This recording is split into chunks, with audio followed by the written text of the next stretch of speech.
भूतिया हवेली। पटेल परिवार के लिए यह एक नई शुरुआत थी। महीनों की तलाश के बाद उन्होंने आखिरकार एक बड़ा पुराना घर चुना जो गांव के बाहरी इलाके में स्थित था। ये घर होलो क्रिक नामक एक छोटे से गांव के अंत में एक लंबी घुमावदार सड़क पर खड़ा था। यह एक पुराना विक्टोरियन मंशन था जिसकी ऊंची छतें, चरचराती फर्श और एक अजीब सी आकर्षण थी जो परिवार को समान रूप से मोहक और असहज महसूस होती थी, लेकिन वे उत्साहित थे।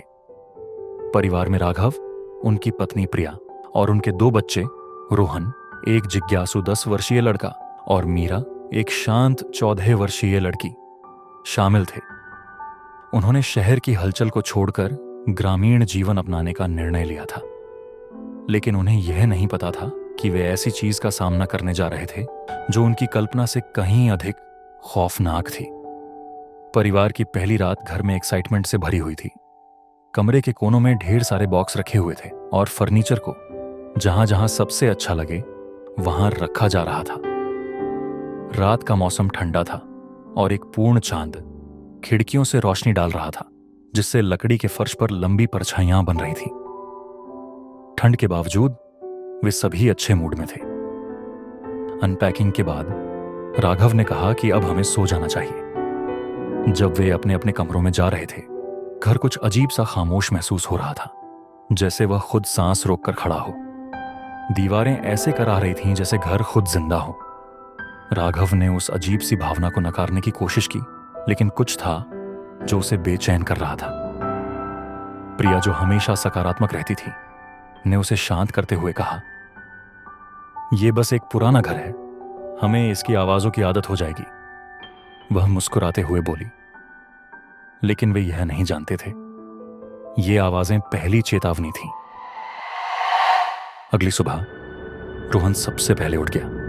वह उत्साहित था घर का पता लगाने के लिए। हल्की सी रोशनी मोटे पर्दों से छनकर आ रही थी जो गलियारों में एक रहस्यमय सा आभा बना रही थी। रोहन रसोई में गया जहां प्रिया पहले ही नाश्ता बना रही थी। मां, मैंने आज सुबह अटारी में देखा, उसने सामान्य तौर पर कहा।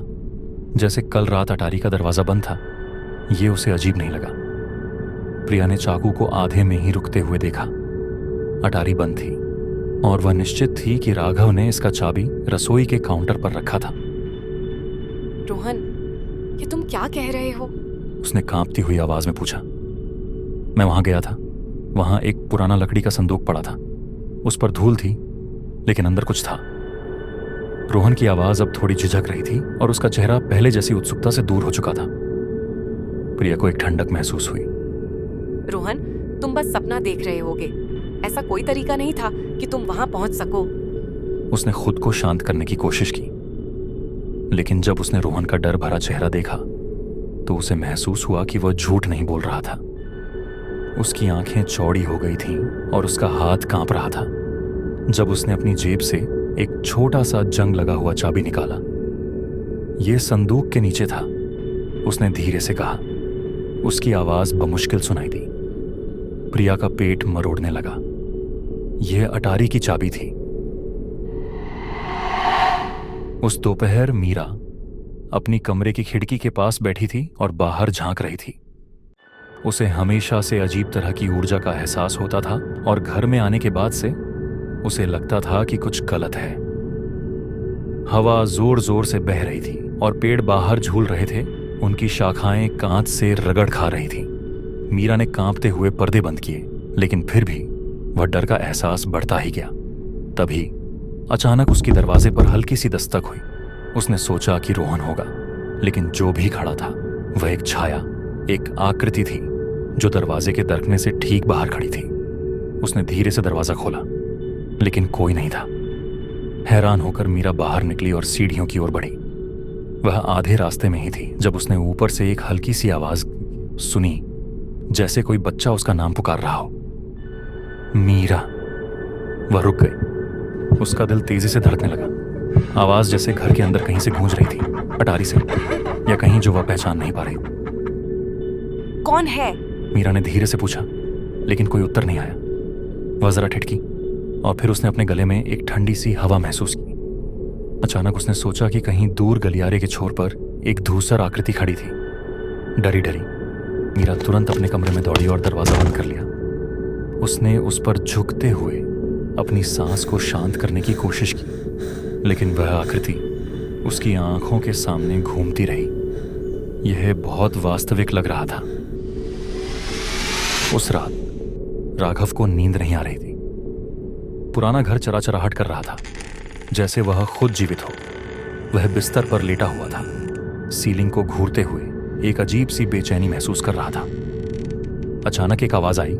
गलियारे से जोर की आवाज के साथ एक धमाका हुआ और फिर कदमों की आवाज आई। राघव का दिल तेजी से धड़कने लगा और वह बिस्तर से उठा। उसने धीरे धीरे कमरे का दरवाजा खोला और अंधेरे गलियारे में झांका। कुछ नहीं था, लेकिन फर्श पर कदमों की आवाज आई, जैसे कुछ भारी चल रहा हो। आवाजें नजदीक आ रही थी, लेकिन कोई नहीं था। राघव की सांस तेजी से चलने लगी और वह हाथ में टॉर्च लेकर आगे बढ़ा। जब वह गलियारे के अंत तक पहुंच गया तो आवाजें थम गईं और सब कुछ खामोश हो गया। राघव की धड़कन तेज थी। जब उसने पीछे मुड़ने का मन बनाया, तभी उसने देखा गलियारे के दूर छोर पर अंधेरे में खड़ी एक आकृति, एक लंबी पतली महिला जिसके लंबे बाल लहराते हुए थे। वह खुद को आईने में देख रही थी। भय से जमकर खड़ा राघव सांस भी नहीं ले पा रहा था। अचानक महिला ने अपना सिर घुमाया और उसने राघव को देखा। उसका चेहरा सफेद, गहरे काले होठों के साथ मुड़ा हुआ था और एक विकृत मुस्कान फैल रही थी। एक ठंडी हवा बहते हुए गलियारे में आई और आकृति विलीन हो गई। आने वाले दिनों में प्रिया, जो हमेशा परिवार का सहारा बनती थी, अब मानसिक रूप से टूटने लगी थी। वह अक्सर अजीब चीजें देखने लगी। कमरों के कोनों से भागती हुई छायाएं, चेहरे जो उसे देखे बिना गायब हो जाते थे। लेकिन सबसे बुरी बात यह थी कि वह आवाजें सुनने लगी थी। हर रात जब वह सोने की कोशिश करती, दीवारों से अजीब सिहरन पैदा करने वाली फुसफुसाहटें आती। प्रिया, यह आवाज हमेशा उसका नाम पुकारती थी। एक शाम, एक बेहद थकाने वाले दिन के बाद प्रिया रसोई की मेज पर बैठी थी जब अचानक फुसफुसाहटें तेज हो गईं। उसके हाथ कांपने लगे, जैसे मेज को कसकर पकड़े हुए हों। आवाज अब हर दिशा से आ रही थी, उसे चारों ओर से घेर रही थी। तभी लाइट्स फटकर बंद हो गई और कमरे में अंधेरा छा गया। कमरे का तापमान तेजी से गिरने लगा। प्रिया की सांस बर्फीली हो गई और वह खड़ी हुई। डर से उसकी आंखें कमरे में इधर उधर दौड़ रही थीं।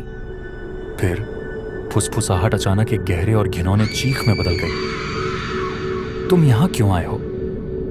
प्रिया की टांगें जवाब नहीं दे पाईं और वह जमीन पर गिर पड़ी। सांस लेने में दिक्कत हो रही थी। डर के कारण वह हिल भी नहीं पा रही थी और उसका मन तेजी से दौड़ रहा था। क्या हो रहा था उनके परिवार के साथ? क्या यह घर था? क्या यह महिला का भूत था जिसे उन्होंने देखा था? उत्तर पाने के लिए राघव ने गांव के इतिहासकार, एक बुजुर्ग व्यक्ति ठाकुर से संपर्क किया, जो अपना पूरा जीवन होलोक्रिक में बिता चुके थे। जब राघव ने परिवार के अनुभवों को साझा किया तो वृद्ध व्यक्ति का चेहरा सफेद पड़ गया। वह घर, ठाकुर ने बेमन से कहा, सिर झुकाकर, यह शापित है। यह उस जमीन पर बना है जहां एक भयंकर त्रासदी घटी थी। किसी मालिक ने एक परिवार को मारा था और उनकी आत्माएं कभी नहीं। वे घर में घूमती हैं बदला लेने के लिए। डरे हुए राघव ने जान लिया था कि उन्हें तुरंत घर छोड़ देना चाहिए, लेकिन जब उन्होंने सामान पैक करने की कोशिश की, घर ने इसका विरोध किया। दरवाजे बंद हो गए, खिड़कियां खुद ही लॉक हो गईं और हवा भारी हो गई थी। परिवार भाग नहीं सकता था। जब वे सभी लिविंग रूम में एकत्र हुए तो लाइट्स फिर से टिमटिमाने लगीं। तापमान गिर गया। घर जैसे जीवित हो गया था। कदमों की आवाजें, फुसफुसाहटें और ठंडी हंसी ने घर भर दिया था। फिर महिला की आकृति उनके सामने आई। इस बार वह अकेली नहीं थी। उसके पीछे मारे गए परिवार के भूत खड़े थे। उनके चेहरों पर पीड़ा और घृणा के भाव थे। तुम कभी नहीं जा सकते। महिला की आवाज गूंज उठी कमरे में भरकर। परिवार ने चीखा जब आत्माएं उनके पास पहुंची, जैसे धुआं बन। अंतिम बार जो उन्होंने देखा वह महिला की विकृत मुस्कान थी।